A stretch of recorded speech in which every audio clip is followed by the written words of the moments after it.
nó cả nhà rồng nó trồng phong trồng gì nó cũng cho bé một xe xử lý cho nhau xin đầu rong gạo ta ra nó cái tim mong bé một xe ok nó này giải tụi nhau lia rong gạo cứ kể li cú rộp lia xin cái tim mong nó phải cho là bố sư từ bố mà nó giờ bún để thế giờ cha rong gạo này cái tim mong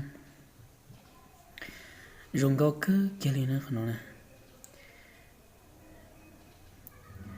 giờ nó thì nhẹ sau xe đây nó xử lý bây giờ phong trào dư uốn nhẹ nhiều nhiều xí đầu rong gạo ta cho lên nó tụi nhau nè xã thì thằng đó là chủ trong sai sẽ xử lý tụi nhau nè rong gạo mình nói cái tim không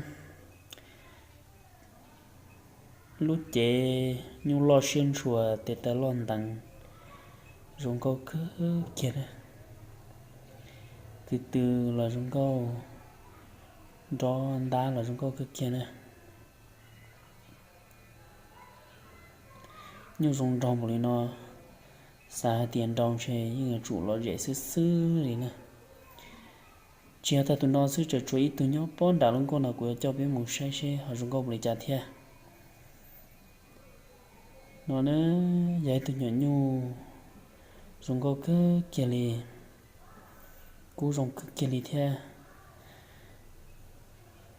mấy nhỏ nhu sư nhỏ có cho là bố trình để sư ta chỉ tiếp bố rong gạo cứ kia li lại nhưng rong rong là nó cho nhu pan nó nè cho nhu là nhớ chỉ đen nhớ trò bên luôn trồng nó sư cú chơi cho nhu rong gạo cứ kia thia nó tuần chi tôi chính chi tụt chữ thia cho nên là cô hạt tiền đâu trong cứ kia liao thì nhung nè lúc nào tôi mua hồ lử lần ra khờ nó chơi thiên lý lò thay đó bé trồng phong trồng gì trồng cứ tí xóa lên số tụ cho nhẹ nhung say nè dùng con bồ nó từ nhẹ nhung nè đầu xứ xứ nè cho nhung là cú dần xò lên nó nè rồi chuối tụi nó với tụi nhung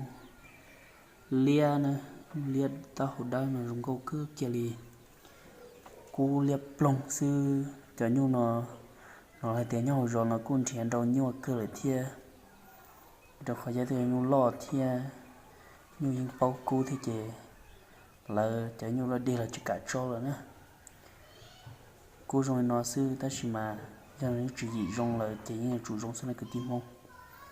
rong câu khơ kia nè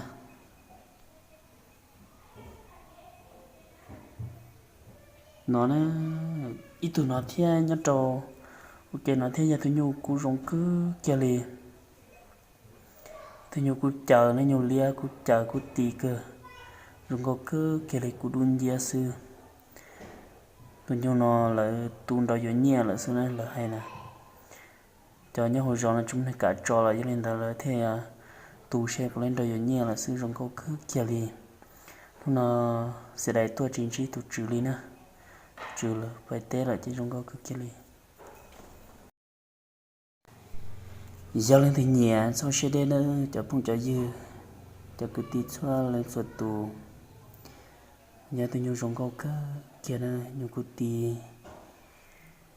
tung cái chỉ cho kỳ nữa giờ tao nhá cho muốn đâu và tế như là chủ câu na sư sư cho nhung lên đâu rong câu cá kia nè tôi nhung nè nhà tôi nhung lia đu đa rong câu bỏ lên nói cái tim không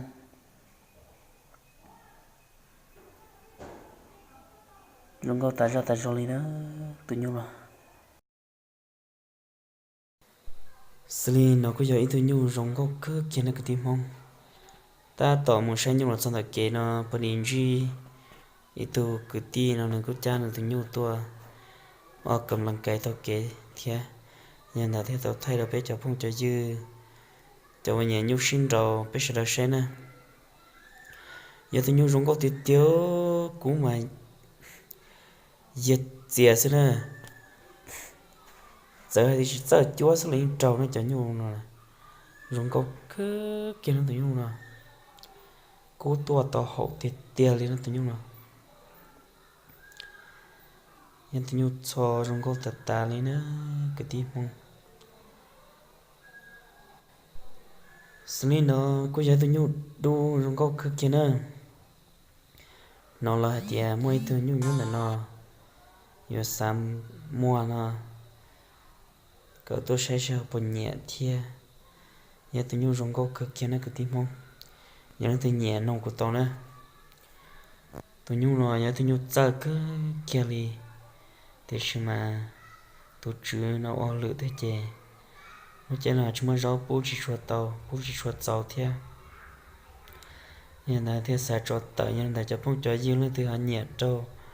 tôi nhu nó thì nó của tôi nè đừng có cực kia nữa tôi nhu nè cô hậu thì tiền li em tôi nhu lo xe đừng có cái kia này nè cái tim không bỏ từ trong câu một lý nó nè tôi cho tôi chứ cô chỉ nhau là thế chùa bọn nhẹ nhau sẽ ư thế tàu hay bọn lại bọn nhẹ ư thế tàu cha tàu nó bây giờ là sẽ học bọn mình thì nhẹ thế nhẹ thì nhau rong có cái kia li